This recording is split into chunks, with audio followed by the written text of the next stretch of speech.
Өзі өз болып, көйлегі бөз болып, адам санатына іліккен Азат, бала күннен бір көруді армандаған ару қала Алматы, жас сұлудай жасанған көркімен көз ырбаған шаһарға келіп жұмыс істеймін деп үш ұйықтаса түсіне де кірмеген еді. Өр Алтайдың баурайындағы шағын ауданда туып, кәмелеттік жасқа келгенде бар жеткен жетістігі талайдың сорына айналып, біреудің бағын жандырған ұбыта атты қорқынышты бәледен оңбай құлаған еді. Әке-шешесінің қарғап-сілеуіне қарағанда өзі де мектепте дұрыс оқып оңдырмаған ғой. Енді қайтеді, әкеге қолғанат бұлар тұла бойы тұңғыштар емес пе? Қорадағы 4-5 сеңгі бабаның жас шөбін шауып, қыс қиын тасып жүргенде оқу дамында оқығаны шамалы. Енді келіп тестілеуден сүрінгенін көрмейсің бе? Облыс орталығына барып ақыл оқуға түсем деуге қайбір шекелер шылқып отыр. Қалған есіл ғұмырым ауылда сиырдың құйрығын бұраумен өтеме деп қайғырып отырғанда, құдайы көршісі Базарбайдың өзінен 3-4 жас үлкен ұлы Самат ауылға келе қалмасы бар ма? Мұны көргенде ай қалқанқұлақ ұбытыдан сорлап қалып Настыренің нәскиге түсіп кетіпті ғой деп жырқ-жырқ күлді. Қапелімде қайтарар сөз таба алмай бүгежектей берді. Не ойың бар деді Самат, онысымен қоймай. Не істеушем, келесі жылы бір жөні болар деді бұл, аузы салпиып. Олай болса мен саған бір тегін ақыл айтайын деді Самат, мұның қалқиған құлағына төне түсіп.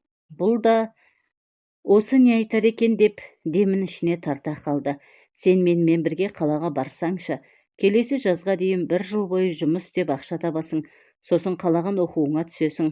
Әлгі грант алу үшін де қалтаңда сықырлаған көк теңгең немесе көк түреген нән көкең болмаса, түсе алмайтының бесенеден белгілі емес пе? Жұмыс, қандай жұмыс деп селт ете қалды Азамат. Соншалықты ауыр жұмыс емес. Қорықпа, стройкаға тығайын деп жатқан жоқпын. Қалада жігіттермен бірге фотоаппарат алдық. Жаз бойы орталық паркте туристерді суретке түсіріп ақша табасың. Қала берді, қазақтың тойы бітпесін деп той-томалақта моментальный фотоға шығасың. Қалай, идея? Ұнады ма? Ұнауын ұнады ғой. Көкемдер жібермесе қайтемін деп көмілжеді бұл тағы. Саспа, ол жағын өзім қатырамын. Әкең үйдемеді деп аузын жиып болған жоқ. Қарағайдан қиған ағаш үйдің ішінен әкесі шыға келді. Самат мұның әкесін көрген бетте ассалаумағалейкум деп даусын әндете созып қолын ұсынды. Бұл қайсың ей дегендей көкесі көзін сығырайтып қарап аузы жыбырлап әлік салам деген дәрең айтты. Танымадыңыз ба, Қазтай аға, мен ғой көршіңіз Саматпын. Сені қалада деп еді ғой, елдің амандығын білуге келдің бе деп көкесі Саматтың үй ішінің мал жанның амандығын сұрап қауқылдай бастады. Иә, 1-2 күнге келіп қысқы шөп пен отынның ақшасын әкеп берейін дегенмін ғой. Оның жақсы екен, әйтпесе анаң байқұсқа жалғыз өзі қиын ғой. Сені өсіріп жеткізу үшін қандай қиындық көрмеді. Енді өзің де анаңа демеу болып қолын ұзартып отырсың. Жарайды деп көкесі Саматтың ісін құптап, шоқша сақалы селдіреген иегін селкілдете берді. Қазтай аға, Азатты менімен бірге қалаға жіберсеңізші, оң солын танып аз көп болсын ақша тауып тірлік қылар еді деді Самат қарап тұрмай. Бұл өзі сен сияқты пысықта емес, ерке өскен болбыр ғой, ертең бірдеңеге ұрынып ұятқа қалдырып жүрмесе деді оның көкесі желкесін қасып. Қорықпаңыз, өзім бас көз боламын ғой, маған сенсеңіз болды деді Самат та безек қағып. Жарайды, қалағандарың болсын, ол да жөн шығар. Азамат болып ел араласын. Атың барда жер таны желіп жүріп, ағаң барда ел таны еріп жүріп деп бұрынғылар бекер айтты дейсің бе деп Қазтай ұлының талабын құптай жөнелді. Манадан бері енді не болар екен деп іші қапылдап тұрған Азат қуанғаннан 2 санын шапалақтап секіргісі келіп кетті. Бірақ олай істеуге болмайды.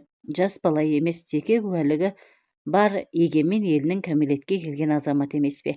Әкесі берген сөзінен айнып қалар ма дегендей үйге кіріп сапарға алар оны-мұны заттарын жол дорбасына нығырлап сала бастады. Ауылдан жолға шыққанға дейін әке-шешесі бірдеңені сылтау етіп қалаға жібермей алып қалама деп қорыққан Азат Өскемен бір вокзалынан 2 Алматы темір жол бекетіне жеткенде ғана көңілі орнына түсіп деді. Ауасы қапырық плацкарт вагонның бір топ жолаушысымен перронға топ етіп, сырттағы үлкен шаһардың гуілдеген тіршілігіне күмп етті.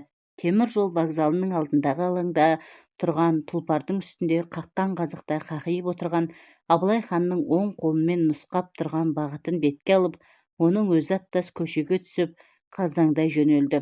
Одан келіп өз есімін өзіне ұран қылған қалмақтың ханы Ағанастың таушелек пен жалағаштан түре туған тарих сабағында ерлігіне тамсанған Алматының өз тұрғындары әлі күнге дейін Ташкентский тракт деп атап жүрген Райымбек Батыр даңғылындағы құжынаған халықпен араласып, тастақтағы самат айтқан мекен жайда рең тапты. Бауырлас Түркия елінің 8-ші президенті Тұрғыт Өзалдың атындағы көшенің бойындағы сығылысқан жангүйерлердің жанындағы жаман құжырада Саматпен бірге тағы да 3 жігіт тұр екен. Азаттың ештеңемен қақ соғы жоқ, ауылдан шыққан төбет мұрт жас бала екендігін көрген олар да оны еш түртпектеп орынсыз әзілмен қажаған жоқ. Бар болғаны жақын жердегі дүкенге жүгіртіп, анасының жан қалтасына тыққан аз-мұз тиынына сыр алдырып, Азаттың қалаға келгенін жуған болды. Ертеңгі күні ол Саматпен бірге еріп, орыс әдебиетінен оққан Челкаш пен Изергил кемпір хикаяларының авторы түбін қусаң Пешков лақап тегі Горький болған орыстың революционер жазушысының атын иеленген орталық паркке келді. Кеше барған бетте Самат мұның қолына объективті жарқ-жұрқ еткен Сапов фотоаппаратын ұстатып, оның тілін біраз үйреткен еді. Бүгіннен бастап саябақтағы өзі ғұралпы, тіпті бірер жас кіші балалармен бірге паркке келген адамдарды суретке түсіріп, бағын сынап көрмек. Азаттың алғашқыдан байқағаны жас фотограф балалар әбден әккіленіп, ысылып алған екен. Алыстан адам көрінше, жүгіріп барып қолындағы фотоаппаратын шырт-шырт еткізіп, үстіндегі түймесін басып қалады да дереу әпше қараңызшы міне керемет шығыпты деп қаланың у-шуынан дем алып суға сүңгуге келген қыз-келіншектерді майлы шекше айналдырып жібереді. Жанындағы тағы біреуі жасанды гүлдерден құралған дестені әлгілердің басына жапсырып әуре болып жүргені. Азат болса алғашында жайлаудан жаңа алдырған, бас білмейтін жылқыдай тосырғап жүрсе де бірте-бірте бұған да бойы үйреніп, серуендеушілердің жолын кес-кестеп суретке түсіре бастады. Күніге тапқан 4-5 мың теңгенің тамақтан артылғанын Саматтың қолына санап берді. Самат бұған алсаң ал, алмасаң өзің біл дегендей 1000 теңгелік жалғыз жапырақты ұстатып береді. Осылайша бір айдай уақыт жұмыс істеп тапқан ақшасын ауылға сәлемхат етіп жіберген Азат күнде өзінше саябаққа келіп, көзге көрінер қара болмаған соң амалсыздан фотигін шұқылап тұрған. Жазғы формадағы 2 полицияның жанына жақындап келгенін де байқамады. Ай бала, бизнес қалай жүріп жатыр ма деді аңтарылып қалған Азатқа өктем сөйлеген сержант шенді ботпақ қара біреуі қалтасынан шылымын шығарып жатып. Әй, неге үндемейсің, тілің бар ма, өзіңнің сақау емессің бе деп жанындағы ұзын тұра лейтенант та бұған мысқылдай қарап қапты. Бар деді Азат та қатқыл үнмен, өзің сақаусың деді іштей күбірлеп. Олай болса жаның барда жүгіріп барып бізге сусын әкеп бер, күннің ыстығын-ай, таңдайым кеуіп барады деді сержант. Ненің құрметіне әперем, таң атқалы түк тапқан жоқпын деп қасарысты Азат. Аптап күнде шылым шексең одан сайын шөлдейсің ғой деді одан соң қарап тұрмай. Әй, сен қалай сөйлейсің өзің? Мына парк біле білсең біздің территория. Осындағы әр саудагер бізге налог төлейді, білесің бе деді лейтенант Азаттың қолындағы фотоаппаратқа жармасып. Ақшаң жоқ болса қарызға ал, шаруам жоқ.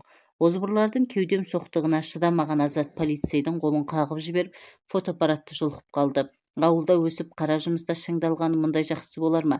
Бойы ғана сорайған неме тұрған орында тәлтіректеп қалды. Қапелімде сасқалақтап ерніне жабыстырған сигаретін түсіріп алған сержант келіп, мұның жағасына жармасты. Азат та қолындағы Кеноннан айырылса бәлеге ұрынатынын сезіп, сержанттың құлақ шекесінен шынтағымен бір соғып құлатты да алды-артына қарамай қаша жөнелді. Жас баладан оңбай таяқ жейміз деп ойламаған әлгі екеуі ұста деп ойбайлағанымен соңынан жүгіруге де жарамады. Ананда жерде бұлардың тәжікелескенін байқап тұрған самса сатушы әйелдің жанына барып тұрды. Азат сол қашқаннан саябақта алысқа ұзап жол жөнекей кездескен көлікке қалтасындағы соңғы ақшасын төлеп үйге жетті. Мұның түтіккен түрін көріп бір бәленің болғанын сезген Самат мән-жайды сұрастырғаннан кейін біраз ойға шомып шылымын шегіп алған соң Азатқа тіл қатты. Саған енді паркке барар жол жабық. Әлгілер сенің қыр соңынан қалмайды. Біз былай істейік. Қаланың шетінде бір кәріс танысым қонақ үй ұстайды. Әзірше сол жерге орналасып жұмыс істей тұрасың. Кейінгісін тағы көрерміз. Басқа салды біз көндік дегендей Азат үндеместен келісті. Қаланың тау бөктерінде жақын шеткі маңындағы 3 қабатты қызыл кірпіштен қаланған қонақ үй биік дуалмен қоршалған екен. Үйдің не қасбетінде, не дуалында қонақ үй деген бір жазу жоқ. Азат алғашында өзі дуалмен қоршалған, өзінде бір белгі жоқ қонақ үйді жолаушылар қалай табады деп ойласа да аса мән бермеді. Кәріс қожайынның әйелі берген бұйрығын орындап, қонақ үйдің ішіндегі моншаны қыздыратын качегарға қолғабыс беріп, отынын жарып, көмірін салып, күлін шығарып жүре берді.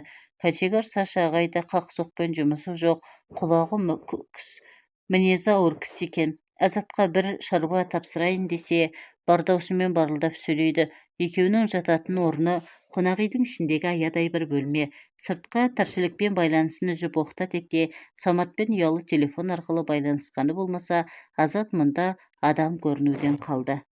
Азаттың бар ермегі Алатаудың қарлы шыңдарына, дуалдың ішіне көз салып, ақ сәлделі тауларға алыстан сәлем беріп жүреді. Алматының қысқа күні тау арасынан кеш шығып, тым ерте батады. Ақ жауынын селдетіп өткен кезде ғана қара тұман баттасқан ауа райы күрт ашылып, тынысы кеңей бастайды. Қонақ үйдің иесі Ким деген кәріс Азат пен Саша ағайды ықтырып өктем сөйлейді. Барар жер басар тау қалмаған бұлардың оның былапыт сөздеріне төзбеске амалдары жоқ. Қызу қанды Азатта іштей тістеніп, әй бір оңашада кездессең ғой деп тісін қайрап-ақ жүр. Бірде Азат шаруаның бірін бітіріп, ішкі ауладағы кеспек ағашқа құйрығын төсеп күншуақтап отырған Саша ағайдың жанына келіп жайғасып отыр еді. Қонақ үйдің ішінен үстіндегі көк форма көйлегінің жағасы жыртылған жас қыз жанұшыра шыңғырып, ағатайлап Азаттың артына тығылды. Іле-шала қожайын да көрінді. Қолына ұстаған сыпыртқысымен қарсы алдында тұрған Азатты жасқап, қыздың қолынан тартпақ болды. Мұның өзіне неге тиісесіз оған деген зілді дауысқа бұрылған кәріс Азаттың өзіне төне түскенін байқап көз жыпылықтап кетті. Сен кім едің, өлгің келмесе құйрығыңды қысып жайыңа жүр, бұлғаншықтың сазайын қазір-ақ беремін деп қолындағы сыпыртқының таяғымен Азатты қақ бастан салып жіберді. Бұдан әрі шыдап тұра алмаған Азат қожайынды құлақ шекеден күрзідей жұдырығымен қойып жіберді. Мектептегі сабаққа бармаса да бокс үйірмесіндегі жаттығуларды қалт жібермейтін бозбала жігіттің жойқын соққысы қожайынды есеңгіретіп жіберді. Ортаға Саша ағай түсіп араша сұрамағанда Азат әлгінің түте-түтесін шығарар еді. Құр босқа қоқаңдағаны болмаса, барып тұрған су жүректің өзі екен. Көкжалға талан